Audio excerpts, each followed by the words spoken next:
大家好啊！咁嚟到介紹呢個眾籌桌遊嘅時間啦。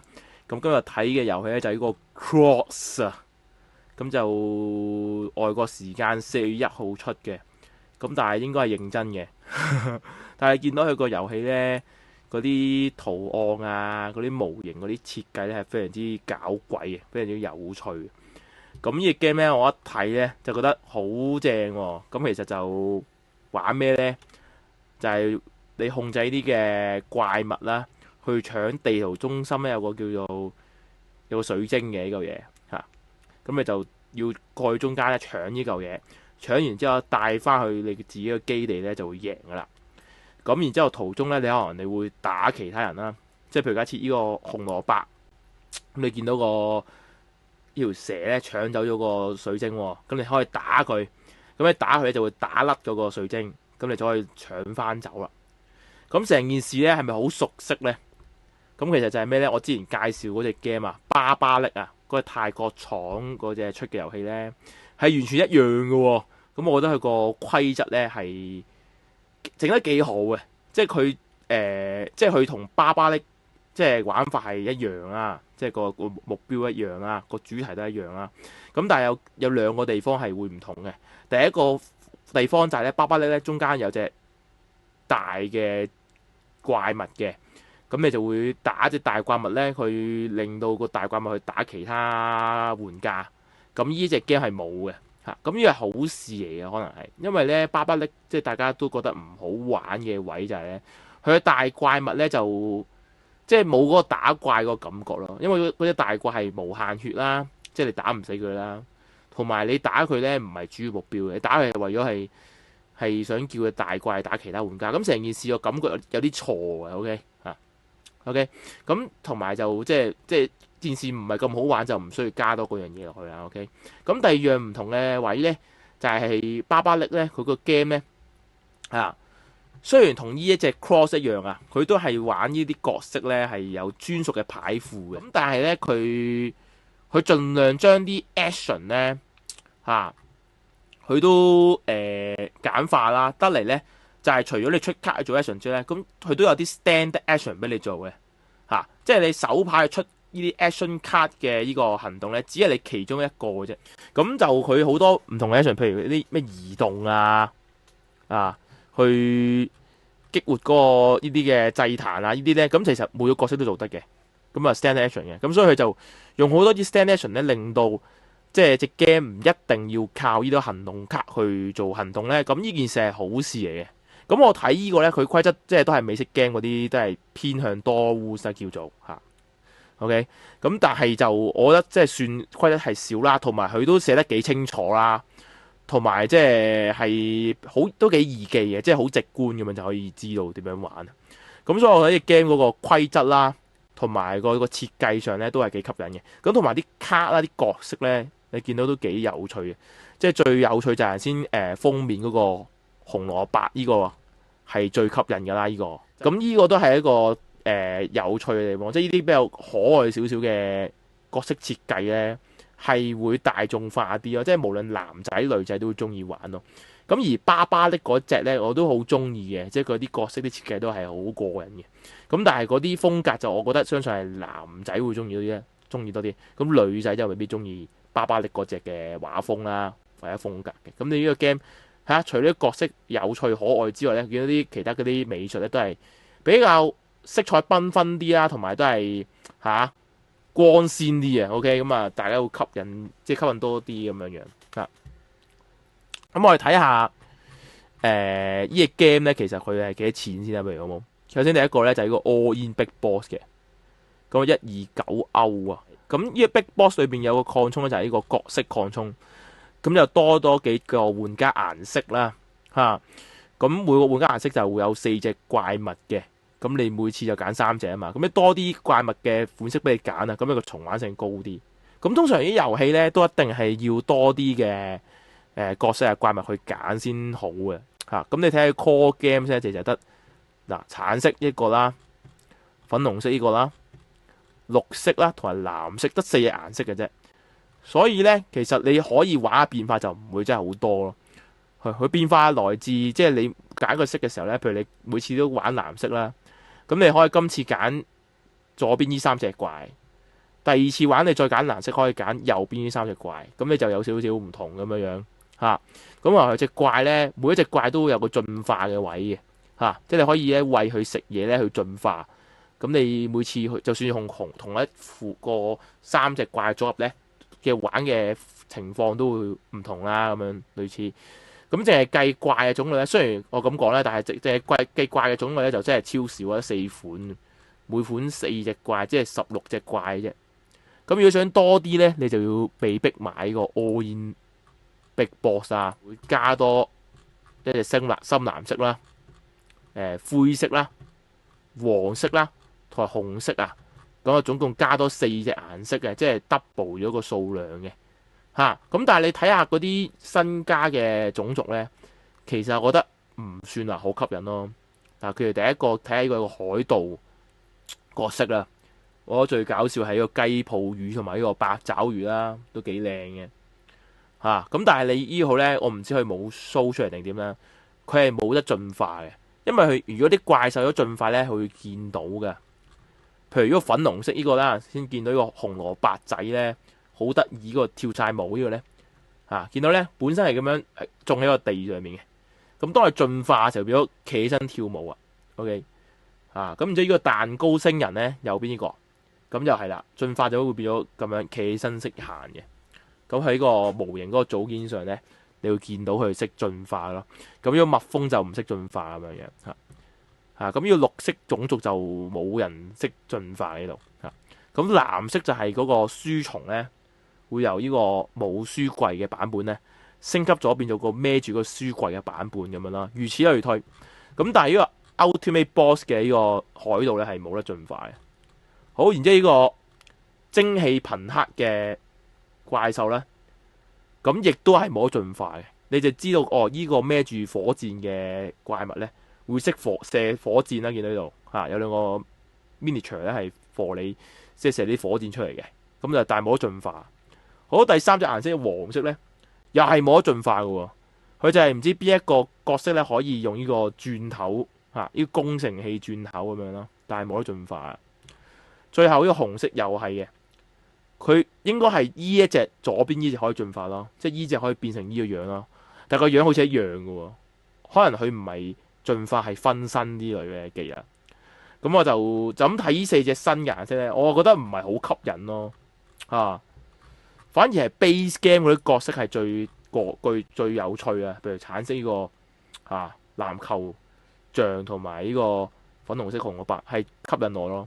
咁我就所以就唔係令我好想買個 Ultimate Boss 咯，因為 Ultimate Boss 都貴啊，都129蚊歐元嘅。佢純粹係多咗呢啲角色咁仲有咩多咗咧？咁即係有新嘅 item 卡同埋怪物嘅升級卡啦。OK， 其實得16張嘅啫。然之後一個 Campfire 嘅小擴充，咁有幾個 tiles 啦，同埋幾個 token，係一啲地形嘅嘢嚟嘅。OK，咁就係咁多啊，即係真係唔係加好多。咁但係個價錢咧就貴咁多咧，咁啊就即係卻步咁樣。咁但係就佢好識做生意咯，即係佢 base game 就得咁少怪俾你揀咧，咁你就會咁不如加啲錢買個 All In Big Boss 啦咁樣。咁如果淨係買 core game 咁啊幾錢咧？咁 core game 就係有分 Stand-E 版啦，定係 miniature 版嘅。咁 miniature 版就係69蚊歐元啦。咁如果 Stand-E 版咧就54蚊嘅。咁我覺得咧就通常咧我就睇情況啦。即係如果啲模型靚咧，咁呢啲噶嘛即係有啲戰棋啊，呢啲嘢打下交嗰啲咧，一定係要買模型版先至過癮嘅。咁但係咁同埋咧，佢今次個模型版都唔係貴好多啦。主要係個 Stand-E 版太貴啦。OK，咁所以其實就焗買個模型版嘅。咁但係呢個廠咧就唔係 Awaken Realms 因為做呢件嘢做呢個即係 Light Edition 啊、Special Edition 呢個分法嘅第一個做嘅遊戲廠商應該都係 Awaken Realms 係嘛？咁因為佢啲模型咧，即係個質素係要夠高咧，先會想買啲嘅 Miniature Version 係咪？因為咧，如果大家買桌遊咧，如果你呢啲模型唔自己上色的話咧，咁其實呢啲模型你有得揀 Stand-E 版咧，都係一個可以選擇嘅位咯，咁平啲啊嘛。咁而呢個廠咧嚇，佢叫做 Till 5 AM 啊，5點朝早之前，咁佢就係、其實係冇出過任何嘅 game 㗎。嗰啲部件質素係點樣咧？係好難預測嘅。個遊戲好唔好玩啊？嗰啲咧，你都可以估到，因為佢有規則書俾你 download 啦。你 join 翻去個 Discord 嗰度咧，有得 download 個 rulebook 嘅。OK 咁同埋咧，亦都有提供呢個 Tabletop Simulator 嘅模組咧，俾大家去試玩。咁你去試玩完咧，就即係會再估到佢好唔好玩啊。咁但係咧，即係部件質素啊，尤其是呢啲模型咧，係值唔值得去俾錢買呢？咁呢件事就即係要估啦，即係大家要搏啦。OK，係啦。咁你呢度見到一個實物圖嘅，咁佢就標榜自己係一個超高質素嘅模型啦。咁就咁睇幅圖呢，都覺得係嘅嚇。見到個眼鏡啊，佢後邊個書櫃啊嗰啲呢，條繩呢都係整得好仔細嘅嚇。咁但係因為佢都唔係好大隻個模型，所以其實都唔係幾睇到咯，我覺得咁同埋呢啲只係試品咯。咁你實物係咪真係咁高質素呢？都未必係㗎。我想講咁同埋你話係咪真係好靚呢？咁我覺得喺即係咁純色，即係冇上色嘅情況之下呢，就算你幾 detail 都好啦，都係好難去到話好靚個級數咯。即係大家去可以評論下。我覺得就咁睇係幾靚嘅，咁但係即係點解咁靚？因為佢貴咯。即係佢得16隻模型左右咁樣，但係就佢唔止16隻嘅，因為有啲進咗化嘅形態啊之類，咁所以嗱，呢度話都差唔多係19隻咯。咁你就同埋佢唔係大隻咧，依下咧就我覺得有啲貴嘅，即係呢個69蚊嚇。咁但係個玩法我覺得係期待咯，即係應該係好玩咯，即係類似巴巴力個玩法，我自己幾中意嚇。咁同埋相比巴巴力咧，我覺得佢隻 game 嘅玩法可能會值得會更加可以期待，就係因為佢嘅玩法會更加 friendly 啲咧，你可以容易去開到嘅，重開嘅 game 機會高啲咯。佢其實有個全上色嘅版本嘅，佢真係抄足巴巴力喎，巴巴力都係咁樣。咁但係咧，你見到價錢係非常之愕然啊，係990蚊歐元咁就係淨係 for core 啫喎，即係19隻啫喎。咁啊990蚊歐咧，其實就加埋就8000幾蚊噶啦。咁8000幾蚊就真係好貴咯。佢得19隻，仲要咁細隻，係咪先？巴巴力嗰時都係6000幾蚊，但係多咁多隻，同埋靚咁多呢個即係我覺得即係你有錢嘅你可以去做咯。我啊冇咁多錢啊，即係我搏唔過啊，即係佢第一次出咁樣咁如果你係買 Ultimate All In 咧，仲要貴啲添，1600蚊歐添即係萬幾蚊噶咯，即係成15000蚊噶咯咁值唔值得咧？咁樣即係我覺得你有咁嘅錢，不如買呢個啦。佢有個叫 Eternal Alliance Pledge 嘅，咁呢個就係咩咧？就係會買晒佢嚟緊之後所有呢間公司成功眾籌嘅遊戲嘅。咁呢一隻只係佢第一隻啫。咁但係之後佢會唔會再眾籌呢？或者之後眾籌嗰啲係咪會成功呢？甚至佢之後出嗰啲 game 啱唔啱你玩呢？咁真係未知之數。咁但係個價錢呢，就真係幾抵嘅，899蚊做一個永遠嘅 support。佢冇話限幾多隻嘅，之後佢出嘅所有 game 你都可以免費攞到嘅。咁我覺得未必係包運費咯。咁同埋究竟佢呢個係包咩版本呢？譬如我今次假設而家我買呢個啦，咁今次第一彈嘅呢個 Cross 究竟我係攞到呢個 All Big Boss 啦，定係 Standard Boss 呢？咁又唔知啦。如果買呢個係淨係攞 Standard Boss 呢，就真係冇用嘅。我覺得即係你買得呢個嘢，我有錢我就梗係想要 All In 㗎啦，係咪先？你俾 Standard Boss 我做乜勁？係咪先？咁如果你係俾 All In 我真係幾抵喎，899，我淨係今次都129啦，即係整多6隻到咧，應該就為本㗎咯。咁但係其實6隻都好多係嘛？即係你總共買咗6-7隻呢個廠嘅 game 咧，其實已經好多。咁所以又諗翻又好似唔係好抵。你即係都你就算中意個廠啊，都唔會話隻隻都啱你玩啦，係咪先？咁但係都有2個人撳咗。咁呢 game 我睇完個規則啦，咁有啲咩係特別嘅咧？咁我都可以講一講俾大家。咁咧你每次咧就揀呢個顏色咧成為你個種族，咁揀咗3隻怪去做你嗰隻金關嘅怪之後咧，咁每隻怪都有專屬牌庫嘅。咁你就唔係洗牌嘅，你分開3個牌庫去擺。咁每抽牌咧個叫抽牌 action， 你就激活我想抽蛇呢個怪嗰個卡，你就激活佢，咁啊俾個能量咧抽佢啲卡咁樣。咁如果你想叫嗰隻怪去做 action 啊，OK，咁你就激活佢啦。咁如果想打出佢嗰隻怪嘅 action 咧，咁你就用嗰隻怪嘅能源出啦。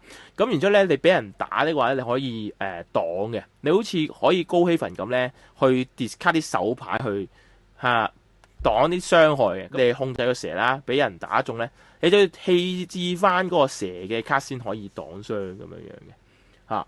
咁然之後咧，你個每一個角色都有個力量值嘅，咁係固定咗嘅。嗰力量值除咗係界定翻咧。即係你打敵人嘅時候可以有幾多傷之外咧，咁都界定咗你嗰個防禦嗰個傷害嘅最大值嘅。即係譬如假設你蛇咧個攻力3嘅，攻擊力係3點，咁你就最多只可以抌3張蛇卡去擋傷咯，就唔可以抌4張。咁呢個係有少少特別嘅位嘅。咁另外就係個 energy pool 啦。嗰陣先講過咧，佢啲 action 咧係要俾能量嘅。咁嗰啲能量咧，除咗代表佢可以出行動嘅 cost 之外咧，亦都代表佢隻怪嘅 HP 嚟嘅。咁當你個能量變咗0嘅時候咧，咁隻怪就會暈低嘅，擊倒啦咁就佢唔可以再做任何嘅 action 嘅。OK， 包括有啲卡嘅 effect 咧，譬如你可能激活另一隻怪去令到你依一隻怪行的話，都唔可以喐佢嘅。咁呢個都係新嘅機制啦，即係能源加 HP 共用咁樣嘅。咁但係 game 咧就同巴巴力唔同啊，你殺其他怪咧係冇分攞嘅咁啊比較和平少少，就即係大家集中啲要搶中間個嘢，咁我都幾中意。咁所以你死咗係冇唔驚嘅，咁你只要做翻個 action，你要做休息，就可以直接回滿晒呢個角色嘅所有能量啦。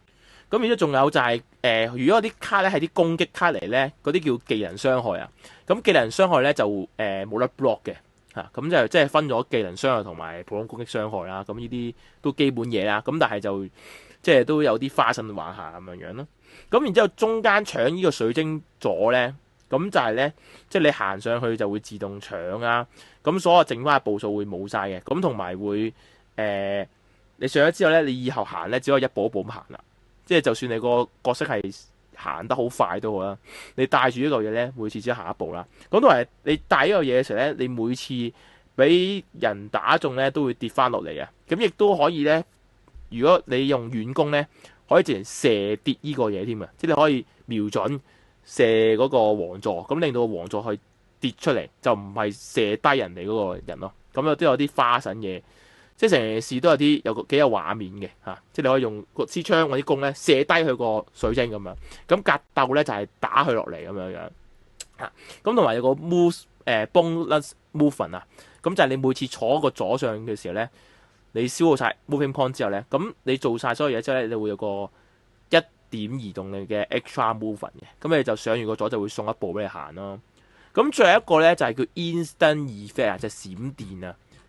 咁就係呢一個位置啊，咁就係少少似啲 reaction 卡啊。咁呢啲卡就或者行動咧，就可以喺對手回合度咧都係突然間打出嚟嘅。咁通常呢啲嘅情況就好混亂嘅，即係你結算好混亂啊，同埋好多嘅。咁同埋你就會做嘅時候好唔爽啊，即係你做咩都俾人去 counter 咁樣。咁呢個 game 佢點樣做去令到好玩呢？咁就係每個玩家得2粒呢啲嘅閃電 token 嘅啫。咁每次你出呢啲嘅 reaction 嘅卡啦，去阻止人嘅時候呢，你就會消耗咗你其中一個閃電嘅。如果用晒2個的話呢，就唔可以再 counter 人噶啦。咁直至到你下個開始嘅時候呢，就會 refresh 翻你嗰2個閃電嘅。咁我呢個機制呢，都設計得好好啊，即係好簡單啦。咁但係亦都可以令到成個 game 嗰個 balance 啊，嗰個氣氛會好啲咯，就唔會係咁狂截人哋啊咁樣樣。佢有蝸牛咧喺個鐘上邊咁樣行咁樣嘅。咁每次咧就經過呢個紅色指針咧，佢就開一塊啲嘅時間板塊開出嚟，就會影響嗰彎有啲事發生啦。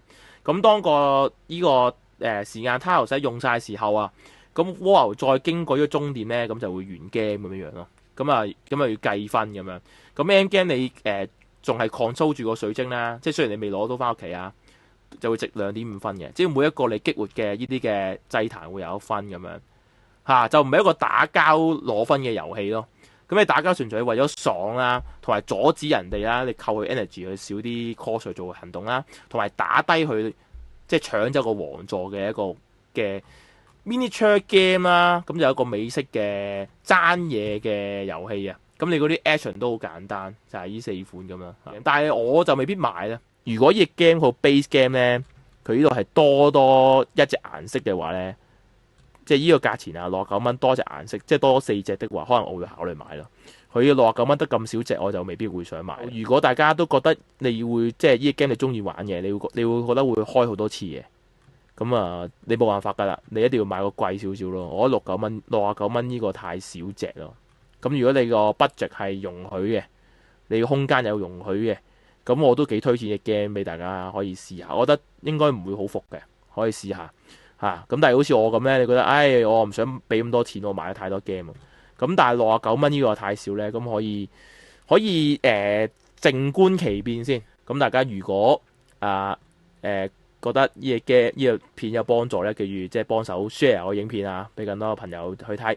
咁多謝今日收睇先，咁下條影片再見，拜拜。